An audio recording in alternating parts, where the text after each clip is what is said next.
Hey everyone, today we're entering a thrilling, hilarious world. See how Dixon dramatically takes on his new mission.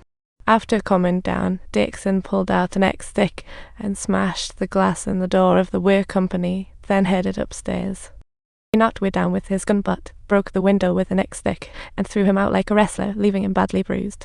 While leaving, Dixon cheekily added a punch, but the scene was perfectly witnessed by the arriving black colleagues, and surprisingly, Dixon was told to surrender his gun and neck-stick, yet he tossed it away defiantly.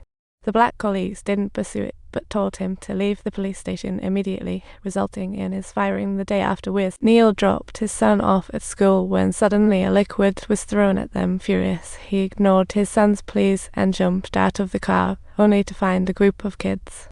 "What about you, dear? Do you know who threw that bottle?" "Oh, nothing. I've got nothing, just a bit jumpy."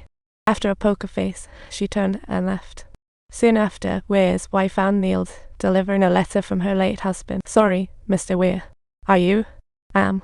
This must be your greatest achievement. This just proves they're your dead cops. They're your dead cops. This is just a jab at you dead cops. Now you're dead cop. How sad. Are you criticizing me now?" "No, I'm warning you. I'm here to deliver a letter. My girl's in the car. I still don't feel like chatting here." With that, she turned and walked away.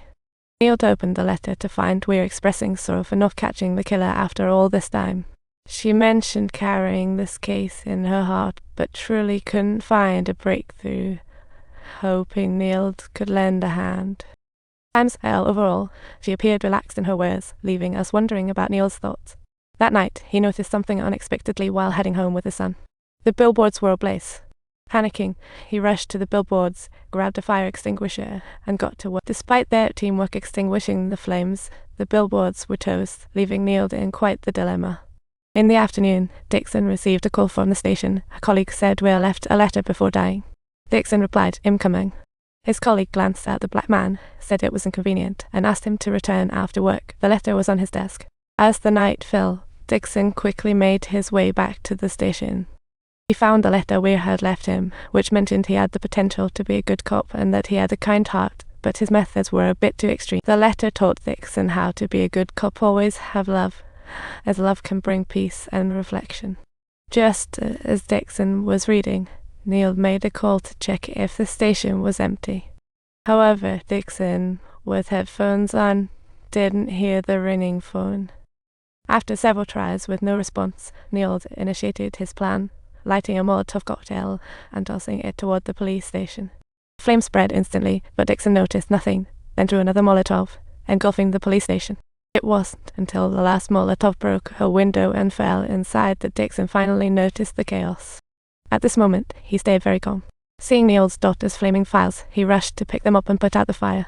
In that moment, Dixon was like a suddenly grown-up child, finding his inner calm as he tucked the files into his jacket. He then charged headfirst into the flames, even with his own body catching fire. He still chose to protect the files first, and a passing bro helped douse the flames on him while Neil emerged from the building. Upon seeing the files belonging to his daughter on the ground, Neil felt a pang of guilt. Soon after, police arrived and asked the two about what had happened. The brothers worked together to dispel the black officer's doubts. Soon, Dixon was hospitalized, sharing a room with Weir, whom he had severely injured.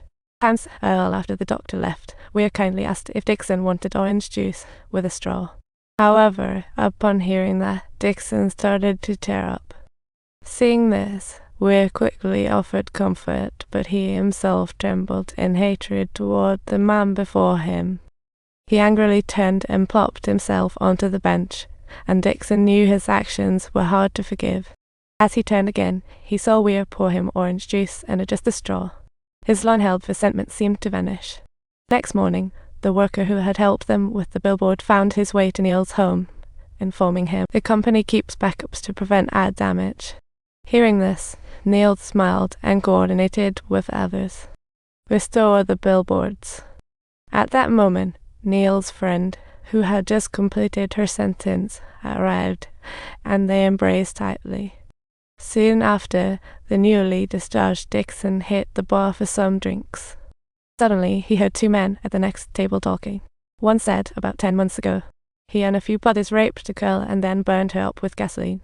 After saying that, the man showed not a hint of remorse, and Dixon noted everything down. He pretended to go out for a smoke, noted the license plate, then sat beside them and said he'd perform a magic trick. Just as the men were focused, Dixon swiped at one's face, undoubtedly angering him, leading to a beating for Dixon. Not until a nearby man said the man was a cop did the two thugs flee. At home, Dixon locked himself in a room and found a small tool. He stuffed the guy's skin under his nails into the tool because he suspected the man might be the one who killed Angela. Dixon found Neil to share his findings. Although he had been beaten up, he believed that as long as he caught the subtitles, it's all worthwhile. Neil was touched by Dixon's efforts, but both were stunned the DNA Dixon got didn't match the suspects. If you enjoyed this video, please give us a thumbs up and subscribe to the channel.